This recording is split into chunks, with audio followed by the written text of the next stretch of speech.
ఎప్పటి నుంచో అనుకుంటున్నా కాటిక తయారు చేయాలి అని.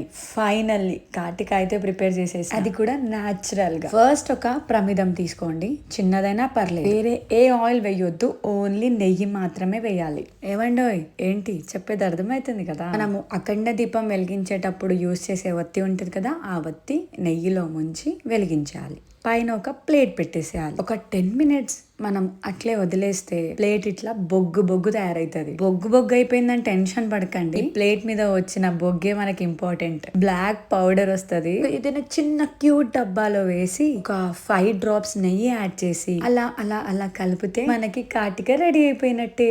ఎక్కువగా అయితే పిల్లలకి దిష్టి తగలకుండా కాటిక పెడుతూ ఉంటాం. ఇట్లా రెడీ చేసుకొని పిల్లలకి పెట్టండి, వాళ్ళ స్కిన్ కి కూడా ఐస్ కి కూడా ప్రాబ్లం ఉండదు. నాకైతే మస్తు నచ్చేసిందబ్బా. నాకు చిన్నప్పటి నుంచి కళ్ళకి కాటిక పెట్టుకోవడం చాలా ఇష్టం. అవును, మీకు ఈ ప్రాసెస్ తెలుసా తెలీదా? అవును, ఇంతకీ నా కళ్ళకి ఎట్లుంది కాటిక?